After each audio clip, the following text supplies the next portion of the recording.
welcome everyone to today's meeting. And actually, our topic for today is cryptocurrencies and government regulations. Yeah, thank you, Mr. Young. And guys, we sincerely apologize for the network connection issues. This is a part of the world where we are in. Now, without wasting much of our time today, we'll be talking about government, blockchain, cryptocurrency, and government censorship.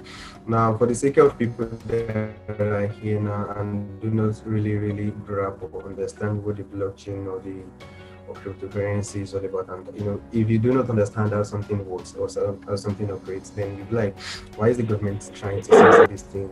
And, so now we'll be talking about crypto, we'll be talking about blockchain. For people who do not understand this, last week we had a session where we did a lot of justice, we did a lot of explanation. For people that were here last week, we talked about crypto and blockchain being an innovation. I like to use the word innovation, farmer can actually plant his maize until now that we had the application of science coming. So the blockchain is like I term it an innovation that has come and has come to stay now. We're talking about this innovation actually cuts across different fields. You understand? It can be applied to a lot of things that we talked about last week, such as the even in the tailoring business, even in the health practices, even in food delivery and all of that.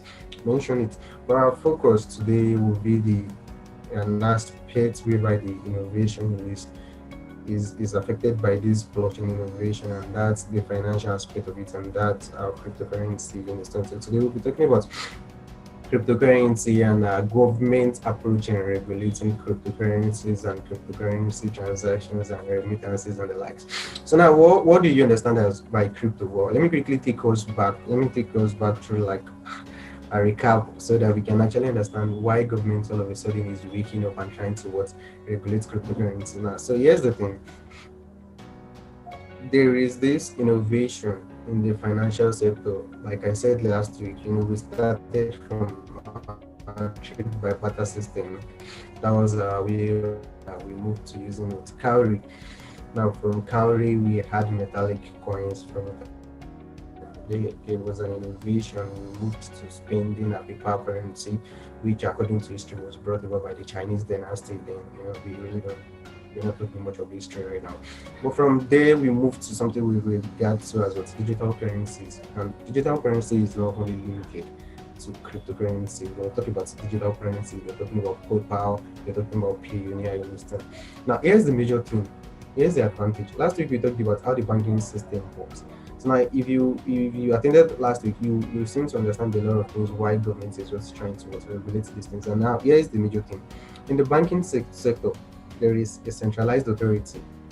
You understand? There is centralized authority. They all have a way of reporting to government, either through central bank or one way or the other. A bank now, a branch might be in Abuja, a branch might be in Lagos, a branch might be in Kebbi State, all of those. But one thing is this: those branches are interconnected, and it's just like moving a ledger. So at the end of the day, they all carry their ledger, either completed or not. They carry their ledger and they submit. Are you guys with me? It's like a ledger, understand? A ledger. There is debit and credit aspect of a ledger that has to keep moving around, and this is one of the reasons why when you try to send money from one country to another, international payments. Now, here's the thing.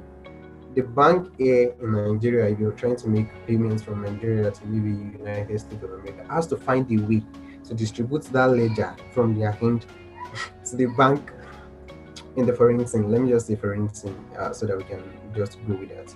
Now, here's the thing about blockchain and cryptocurrency. I can actually make payments using any crypto. There are a lot of cryptocurrencies that are actually built for remittances. When we talk about remittances, that means what's buying and selling. These are super fast cryptocurrencies. Now, one of the major things you have to remember is in sending in the crude way. Now, I'll be mentioning, since I introduced cryptocurrency as an innovation, so I'll be mentioning the new way. I'll be mentioning the crude way so that you can actually understand better. Now, when we talk about crude way, we are talking about the banking sector, which has a centralized authority, which is the central bank, the government. In every country, transaction, you understand, is controlled by the central bank of that country. Now, here are the major disadvantages of centralized finance or centralized system. Now, like I said last week, we all, for the Nigerians that are on this call right now, you have no idea of how much in naira this week that has been printed. You have no idea of how much in naira that is currently circulating. You have no idea what is currently happening. You can't see the ledgers. You are not permitted to go to any bank now and request for their ledgers and be like, hey, I want to see the transactions that has been going on here today. You understand? It's more like favoritism. You understand? It's like some people have access to this, some don't have access to this, but we all have equal rights to money. Let me put it in that way. Like it's all our money. You understand? When we say this thing is all our money, but all of a sudden, the system was designed in such a way that it benefits some part and it doesn't benefit the other. When we're talking about what's the decentralized part of money, which is what the central banks and local banks. Now, if you cannot walk into your local bank and request to see the transactions that has happened today, definitely you have no idea of what is currently going on with your money, and constantly, like in the centralized way, your money, the bank do find a way of making liquidity available every time, but doesn't mean that it's your funds every time. You understand? So now let's take a look at another aspect of the centralized, the disadvantages of the centralized payment system, which is what taking loans. Now, if you go to a bank to request for loan, you understand, there are a lot of procedures. You are most likely not going to get a loan. They start with the age factor, they start with your background, they start with the kind of collateral you can bring, you understand. Now, there is something we refer to as what decentralized finance, which is DeFi. People that have access to my network might have been seeing me of recent making some post about decentralized finance, decentralized finance. Now, here's the thing about decentralized finance, it removes all these barriers, it removes all these barriers. That means you can access a loan without your skin color being a factor. You can access a loan without your age being a factor. You can access a loan without anybody trying to leverage anything against you. It's just like there is no favoritism. It's not like a part can access this and the other part cannot access it. Now in cryptocurrency, we all know that okay, now we have 21 million Bitcoin. 21 million Bitcoin will always be what's the total supply of Bitcoin. But we all can, even right here, we all can say this is the total amount of naira that is in circulation. We have no idea. And that's one of the things that what worsens our economy. And that's why you see government trying to always push out the wrong perception, the wrong perspective of what cryptocurrency. I think I have a slide to share. So your TYC, do I have the admin permission to share some slides? Now let's start, guys. Now I think I need to move this. Now here's the thing. Bitcoin per se is nothing. Sorry, let's start from the title so you can actually see what this is all about. So moving on to the next slide. Bitcoin per se is nothing but a strip of gold, but has been given the status of currency all around the world because, like any other currency, it's used for trading. Its value fluctuates on a daily basis and also used for what? Making payments internationally. These are the attributes of Bitcoin. These are all attributes of cryptocurrencies. They are like, it doesn't really make sense at times when you deep down into like how do goods turn into money. But when you take a look at this, the decentralized aspect of cryptocurrency, that's one of the major aspects of cryptocurrency is immutability, decentralization. This is stress. I think I might have to start having meetings. When you take a look at all these are the what advantages of what cryptocurrency. Now, let's start talking about why government is trying to regulate cryptocurrency and their approach to regulating cryptocurrency. Now, reasons why government has been making almost to regulate cryptocurrencies and blockchain activities is beyond most times what is projected to the public. To be honest with you, these are part of the world. Poverty is seen as a tool to subject the public. We are not talking about politics here. These are strictly my own opinion. But these are a couple of things that affect what the cryptocurrency space. Now, if you take a look at it, the crypto space has the blockchain and cryptocurrency technology has provided more jobs to people than some of the governments in some countries in our part of the world can boast of. You have people making money from making transactions. It's just like now. Let's take a look at it in decentralized finance. You can earn by providing liquidity. Now, what does liquidity mean? Like you can earn from transaction fee. Now, when banks deduct 25 naira for SMS in your bank account for like SMS charges or something, you earn no part of that. When decentralized finance, you earn from people paying transaction fee. People who understand decentralized finance, when you talk about liquidity, providing liquidity and all of these things, you get to understand what these things better. So now, Government aim at regulating cryptocurrency is beyond what they say most times, because one major thing that I'm constant and confident about is the fact that they are scared. You understand? Now there are millionaires that don't even use bank. Unlike before, whereby it's easy to actually track your wealth status just going through your bank. They take your BVN and they go through all your accounts and say, hey, this is what this guy is up to. Before you know it, you have a couple of millions in your accounts and EFCC hacked your door. Right now, you can actually save your money in cryptocurrency without anybody knowing, okay, this is the amount this guy is up to. That is one of the advantages of crypto that the government is against. Because now governments with if you're asking why would governments not really, in some of the developed countries we've seen the government embracing cryptocurrency of recent. I think Kenya made a post as regards their government made a post about embracing their blockchain technology of recent. Now major governments would not embrace crypto because it's more like we all know the amount of Bitcoin that is in circulation. We all know the amount of Bitcoin that exists. We can go online now and see current transactions that are happening all over the world with people paying either using Bitcoin, sending or receiving Bitcoin. Now, if such happens with our local currencies, that means it makes it easier, it makes it faster, it makes it better to track government expenses. When they move money from maybe central bank or something. Imagine seeing it, knowing that okay, now today government has printed 100 billion, tomorrow government has printed more 100 billion.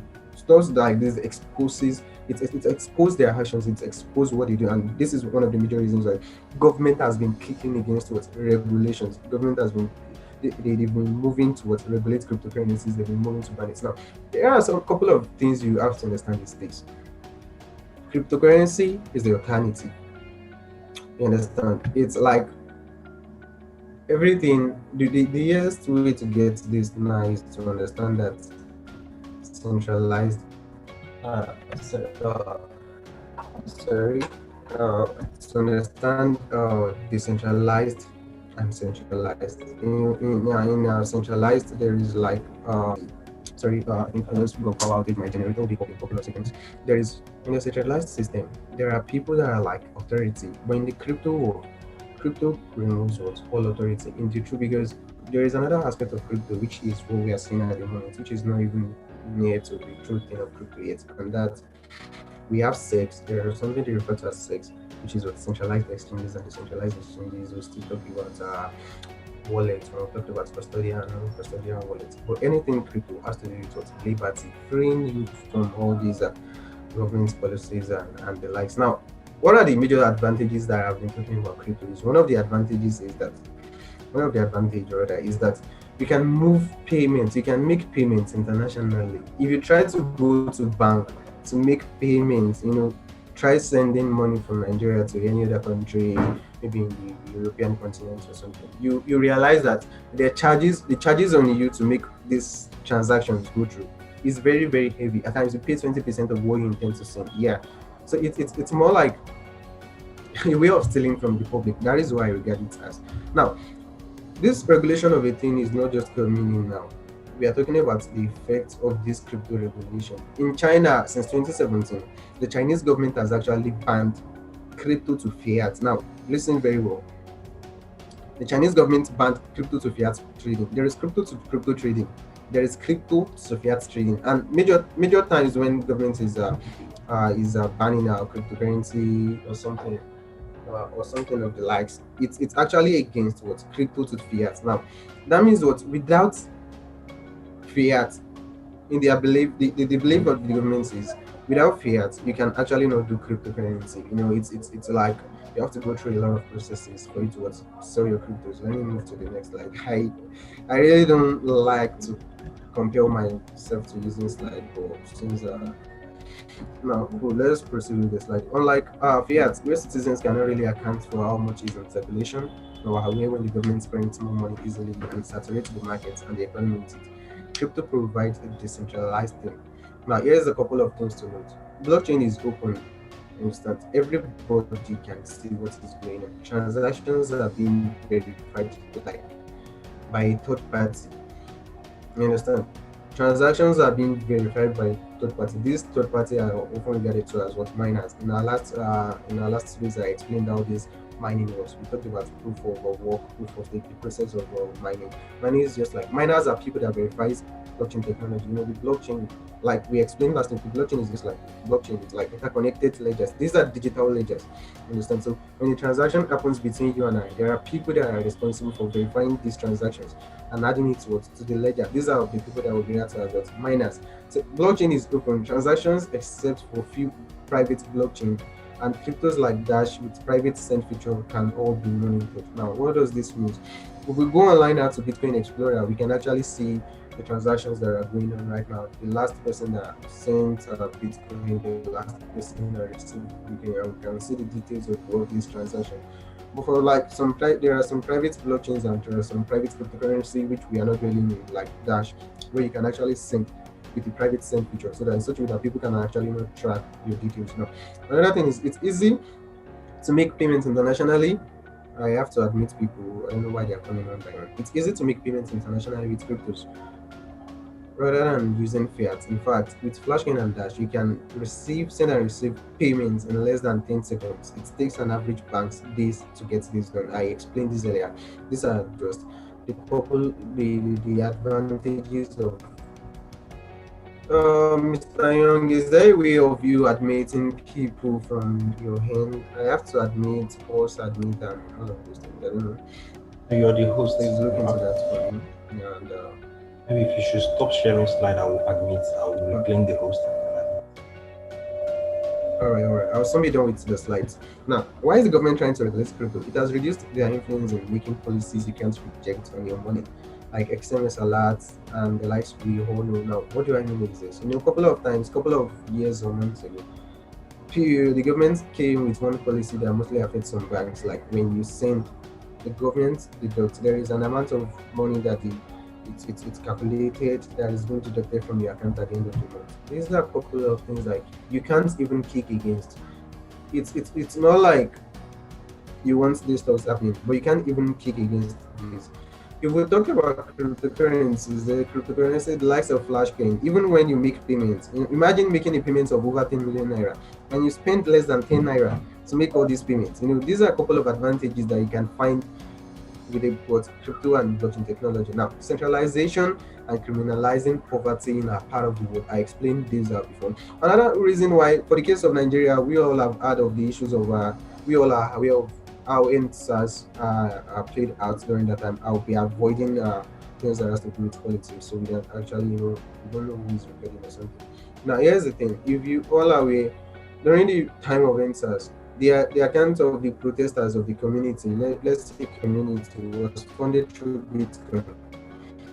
And up to tomorrow, you can't really track who sent this Bitcoin into this account and all of this. And all they just have to do is just exchange this Bitcoin to fiat and spend. And there are places now, because I've worked as an remittance officer, like for some couple of projects, and one of the things I noticed is there are places here in our part of the world right now that you can go with Bitcoin, you can go with some certain cryptocurrencies, and you can buy even food.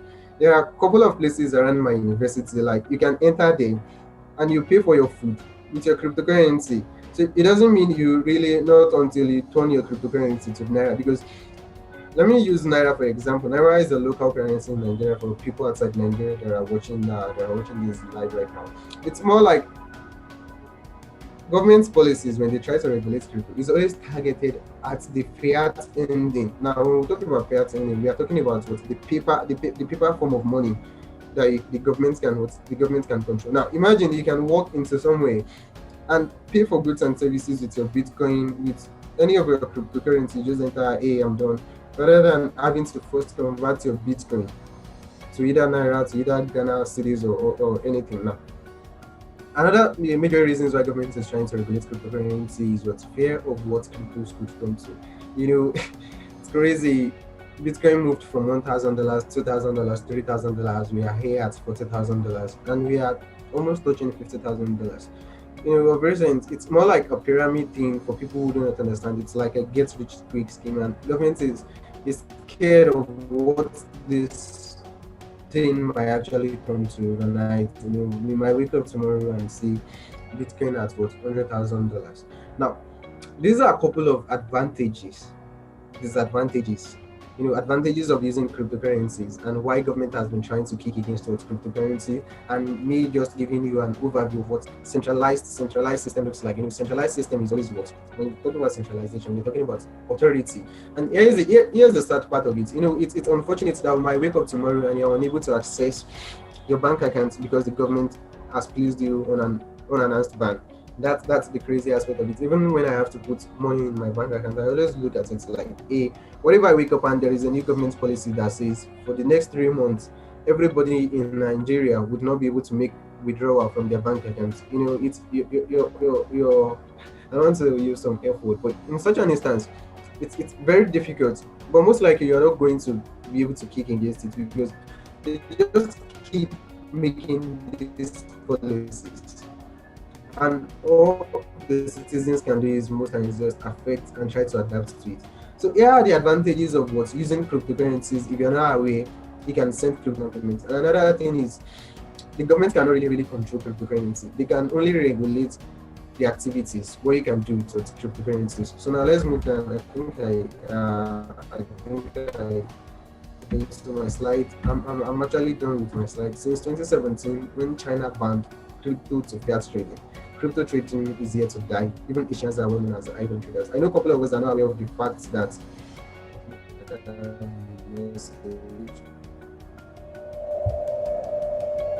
okay. Number of us are not aware of the fact that crypto, so they are Chinese yuan. I think they use yuan in China. But yet, when you go to most of these P2P platforms that we have that we use in Nigeria or major African countries, you notice that major buyers, even on different platforms, we have a lot of different platforms for P2P like Paxful and all of those things. The major buyers, they are the Chinese people. They are still buying. They are high volume traders, and prior to now, people have been speculating of their Chinese holiday. This is the market is going to dump. The market is going to dump. That is the effect of how much volume these people from the Asian continent are actually buying. And to be honest with you, even in China, they can't convert their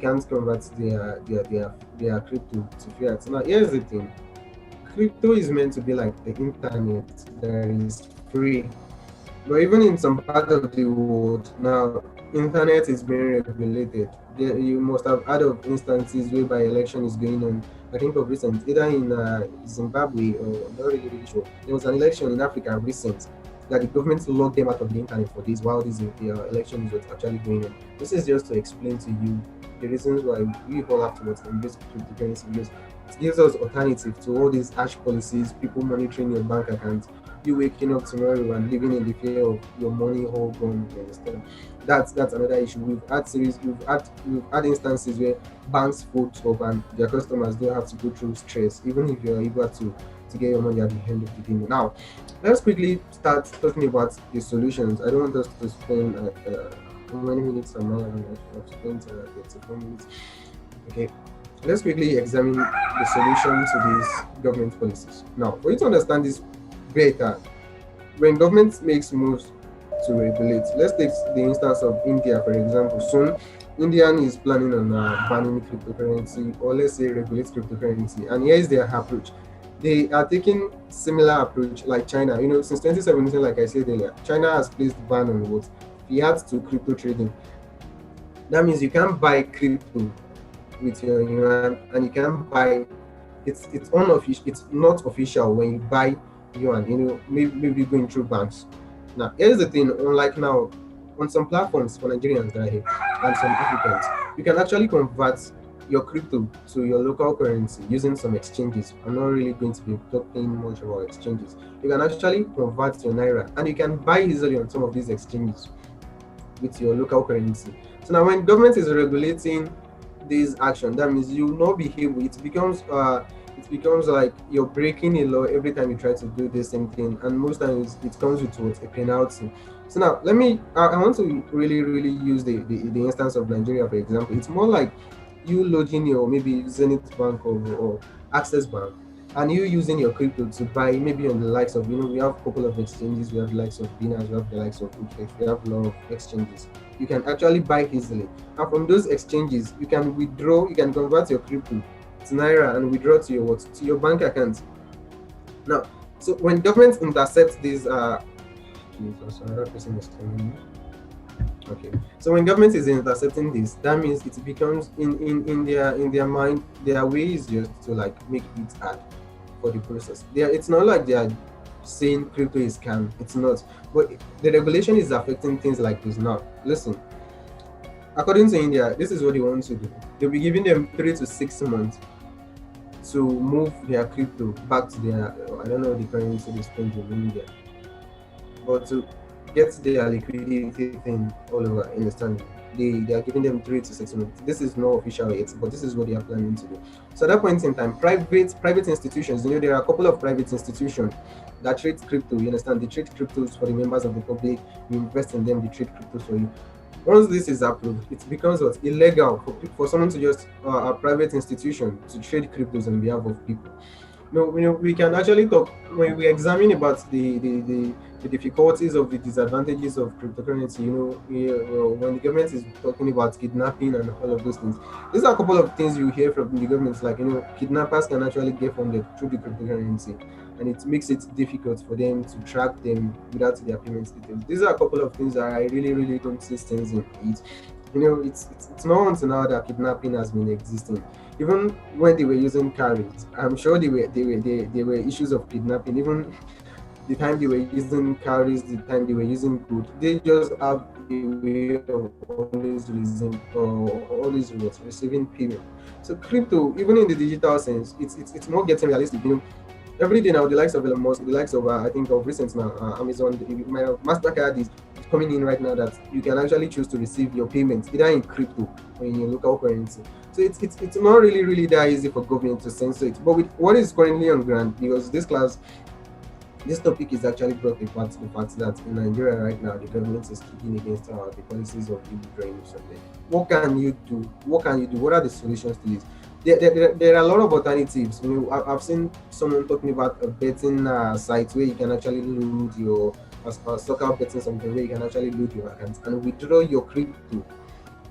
But the major thing now is this. There is what we call P2P now. Let me quickly explain the concept of P2P. What is P2P?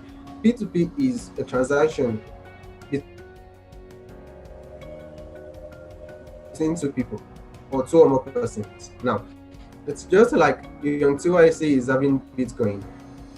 I am having Naira. I want to buy Bitcoin with my Naira. Then we meet, I return what the Naira pattern. But now, to make this safe and secure, there needs to be an intermediary, to verify that I actually have the Naira.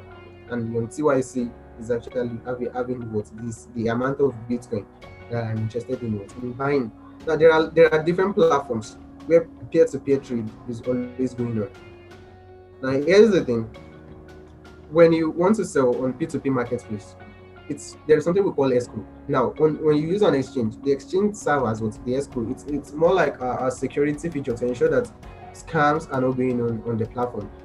I'm buying Bitcoin from you until I see selling Bitcoin. Then there is another person in between us who receives the Bitcoin from until I see and receives the Naira from me and ensure it is shared. The transfer of both assets is what successful. Because if you try to do this on platforms that there is no trust or something, because this is actually the major issue when you talk about P2P. It's more like people can easily scam you send your Naira to them and they fail to return your Bitcoin. Now, what Nigerian government has now is kicking against is they don't want you to withdraw your crypto to your bank account. They are not prohibiting you from trading cryptos. They are not prohibiting you from using your bank accounts. But they don't want any association between crypto to bank accounts. So things they are prohibiting is you sending crypto to you, to you sending Naira to your bank account or to your IC bank account and you're tagging it with a crypto tag. Maybe you're placing a crypto tag on it. Hey, maybe this is Bitcoin, maybe this is money for USDT, a couple of things like that or descriptions as such is what governments at this point in time is kicking against. Because I've seen a couple of times, you see a lot of people called me that the announcement was made and they were like, they've banned crypto, what are you going to do now? They've banned crypto, what are you going to do now? Crypto is still legal, but let's say it's the government has not moved against cryptocurrency. They've not declared this as legal or not. So crypto remains what cryptocurrency. It's not illegal, it's not legal for now, you understand, in Nigeria, in this part of our world. Now, here is what the government is moving against: is they don't want to using crypto description or buying and selling and involving the local banks that we have here. And why? Because according to them, which I really really don't believe, I saw a video made by the central bank governor. The central bank governor, he acclaimed the fact that there has been a lot of volume, there has been a lot of remittances that the local banks and even the central bank cannot really attempt to, you understand, like they can't really attest to it, like, okay, this is the couple of transactions they are aware. I told you earlier, like, if you go to the local banks to make payments, like you want to send international payments, the transaction fee is very very much, and it takes a couple of number of days before your payments is actually transferred to this place. So now they are aware of the fact that people can actually use cryptocurrency to make international payments, to transfer value between one another. So now the major thing you have to be careful of, these guys, is avoid using cryptocurrency description in any trade you do. So now that means, if at the end of the day, while I'm sending my naira to your TYC's account, I must avoid using what, even if I told you there are a couple of places where you can do P2P. There is Binance, there is OKX, there are a lot of them. We are not this. The major thing is for you to be able to understand the P2P marketplace, because a couple of people don't like, hey, what P2P? How do I make money from this? Now, P2P is just like, there is a platform where you can buy, there is a platform where you can sell. You go there with, if you intend to buy, you go there with your naira. If you intend to sell, you go them to your Bitcoin. The platform act as escrow. They verify that, okay, true, this person is having this quantity of Bitcoin to sell. This person is having this quantity of Bitcoin to buy with this quantity of naira. Now, this is what you do when you get to such platforms. You create your order. There is something they call order. When you create your order, either buy or sell order. If you're buying, you create a buy order. If you're selling, you create a sell order. Okay, this is the amount of crypto that I want to buy. This is the price I want to sell. Now, if you're selling, you create a sell order. You put the amount of crypto that you want to sell. You put the amount of cryptocurrency. You should pay within this minutes. You see 30 minutes, you see hours, you see 15 minutes, depending on the person you're selling. Now, when someone comes to this platform, the person will see this order, like, if someone is up with their Bitcoin for sale. What you do is you click on the order that you agree with, because there are different prices. And these are a couple of opportunities that you can explore on the P2P marketplace for people that are very, very smart. This is not what I'm recommending if you're new to crypto, because there is always price fluctuation on P2P. You can see someone selling at 467, you see another person selling at 466, you see another person selling at what, 4, like that. So there are a couple of opportunities you can take from buying at an amount and selling at a lower amount on the P2P marketplace. But one of the major things is this: the P2P marketplace, when you use exchanges to buy and sell, it reflects, it's open to the bank, like, hey, this social exchange just deposited money into your account, and the bank is aware that this is what for a crypto transaction. But when you use the P2P marketplace, it's just like it's the transaction to the bank will just look like your TYC. I sent your TYC. It's more like, it looks there like just regular transaction. You understand? One thing you just have to avoid is using crypto description when we're talking about P2P. Now, what are the other advantages of using P2P? This week, since the time this issue of people unable to sell their Bitcoin and cryptos on major or centralized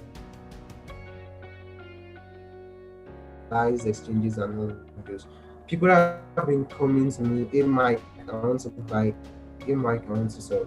And there is something they call make profit by buying for people and selling for people. The best thing is you teach people, you show people this is how to use the marketplace. One thing you have to be careful when you're using the P2P marketplace is that the platform is acting as the escrow. So for the platform itself is trusted and it's acting as the escrow, you're safe. I've done more than 20,000 volume in these past couple of weeks in USD on the P2P marketplace. So I can tell you there are a couple of P2P marketplaces out there that can actually leverage on. So now when you do P2P, it's just like I sent money to your TYC. The government is not aware, the bank is not aware where I sent money to your TYC. They only can document it in their letter, like Jerry sent money to TYC. I mean, in the same sense, if I'm selling my Bitcoin and someone is buying from me, on the P2P marketplace, you're expected to put your payment status. and immediately you're notified that someone has paid, then you go to the exchange and approve it. You understand? You approve it that hey, this person has actually paid. Immediately you approve it, the exchange moves and transfer, or the platform. It can be an exchange, it can be a platform. There are a couple of local communities on WhatsApp where you can actually do P2P. But one thing I have to warn you guys is be careful of P2P on Telegram. Telegram is majorly known for scam. I actually advise you to run away from doing your P2P transactions on Telegram. You understand? So another major thing is you send, the person receives, and the person goes to the exchange, approve it like, hey, this person has actually sent me this amount of money. Then the exchange moves, or the escrow, to approve the Bitcoin, and it is what's deposited in your wallet. It can be any cryptocurrency. Now, another thing that is coming up right now is NGNT. NGNT for Nigerians, NGNT is just like a digital naira now. The scope of NGNT is just to have like a digital naira. It is supported by some blockchain at the moment. You understand? It's supported by some blockchain at the moment, and I think to an extent the NGNT is what it's safe. But it's actually it's still in the early stages of. It's still in the early stage rather, so it's cool. But with the development I'm seeing for NGNT, it's more like we are having a USDT, or we are having our own USDC. Something that is what's pegged to dollar. So that way it will be even easier to move naira on different platforms. Just like for you to transfer naira now from one exchange to another, there are a couple of exchanges that support you to transfer naira in between their wallets. And there are a couple of exchanges that you still have to get involved with the local banks.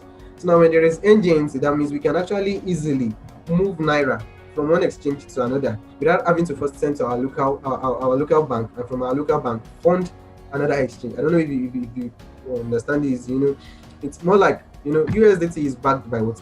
It's backed by dollar. You understand? We have BUSD, we have USDC. These are what stable coins that are what pegged to dollar. So these are just like digital form of those currencies in such a way that you can actually move them in between those exchanges. Imagine being able to transfer naira from one exchange to another using wallet address. Yeah, such a thing. That's the scope of what NGNT.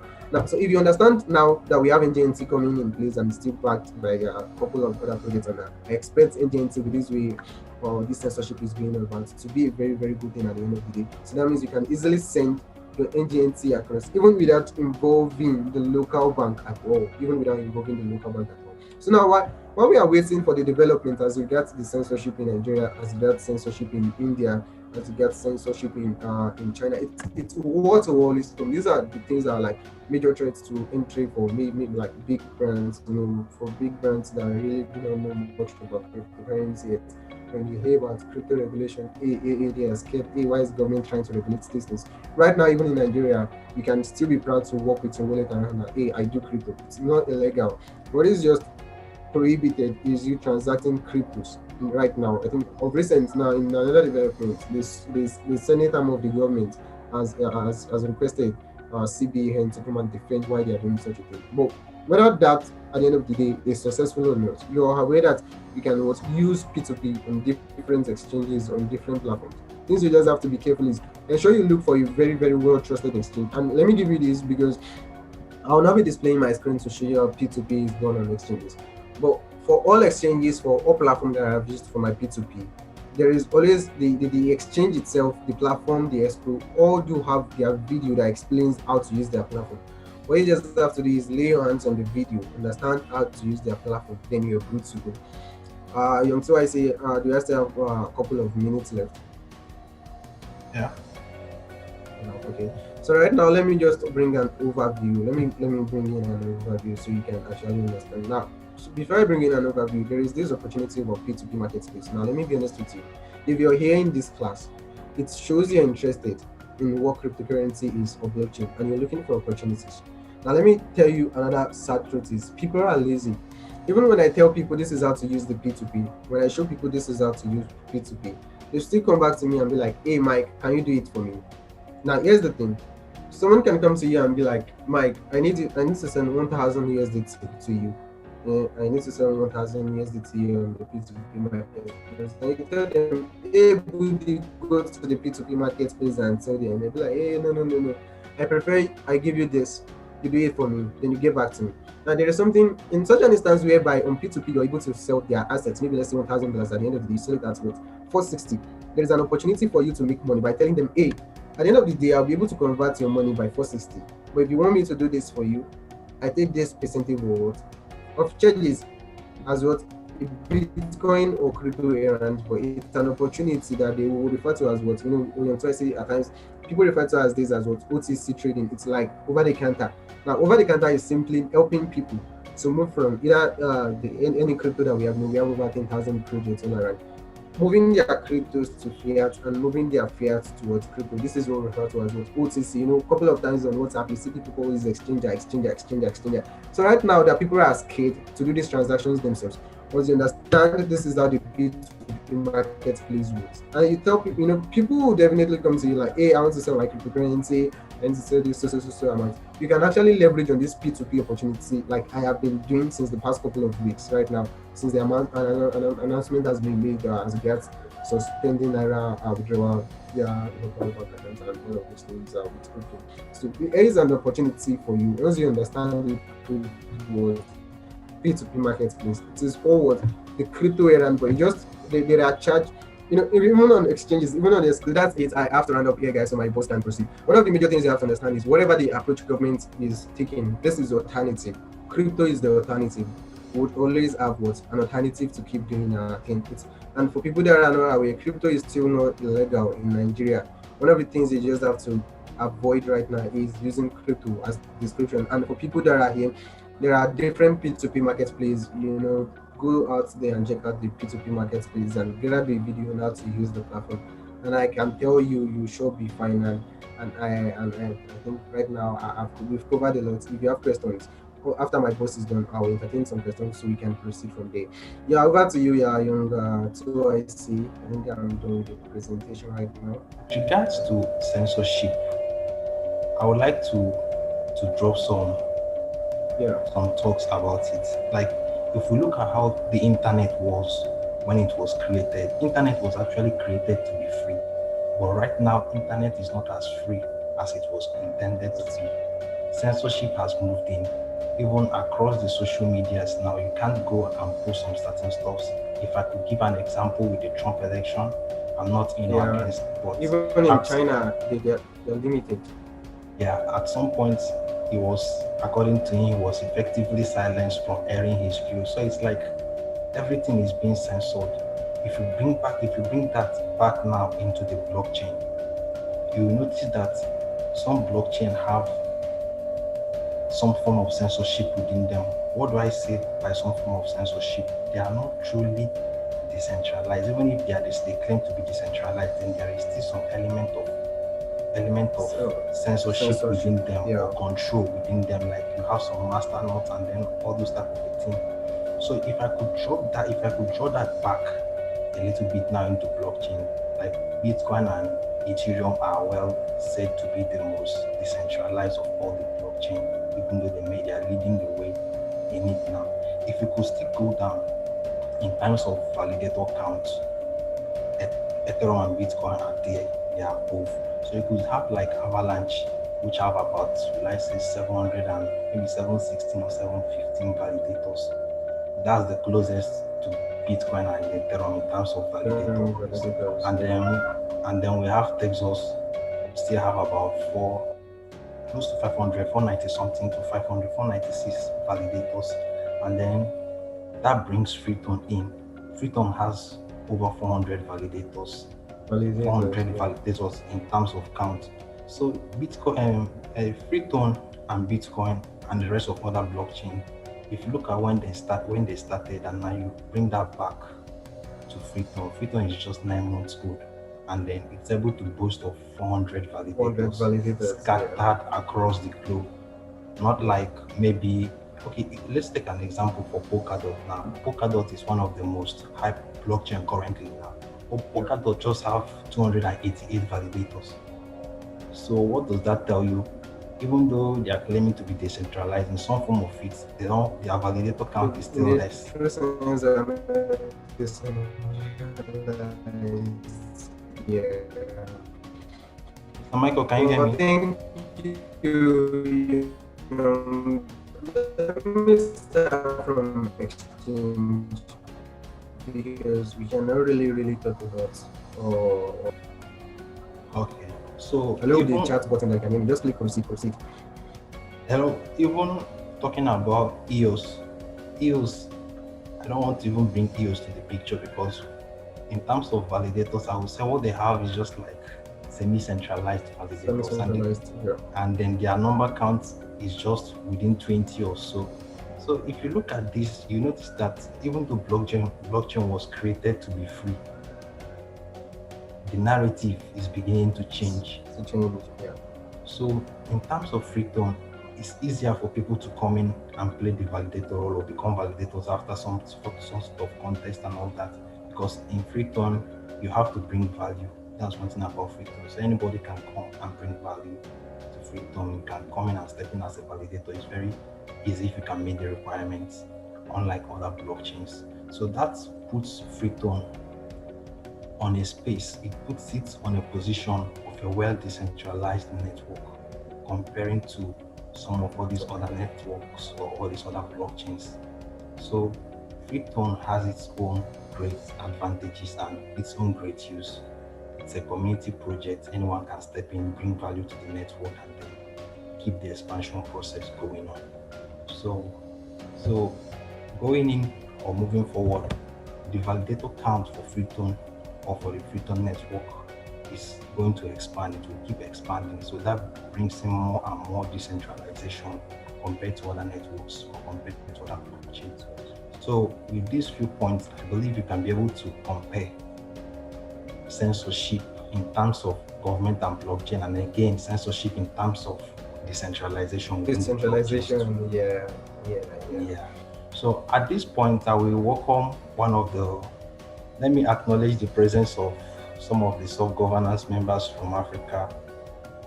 Yason Obed is around. Some of them couldn't join up, being engaged in one activity or the other.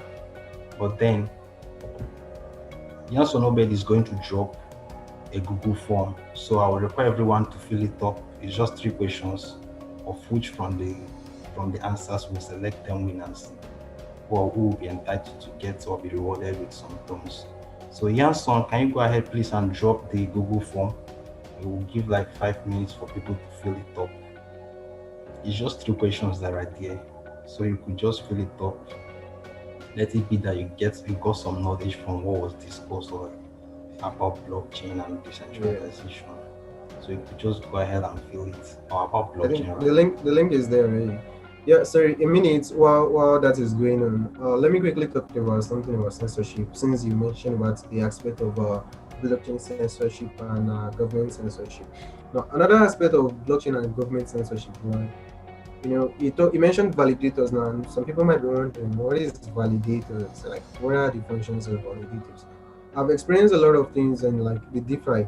DeFi is the true decentralized finance that we actually hoping for in the blockchain space. And one of the biggest disadvantages of DeFi tokens is the fact that you can get up to, what do I mean? I bought a token maybe 3 months ago, while I was just getting into the DeFi world. I bought this token. I'm not going to mention the amount of money I invested in this token. But one thing is, I woke up one day and discovered that there is no liquidity for this project any longer. So that means even if I invested $1,000 in buying that token, it's now zero.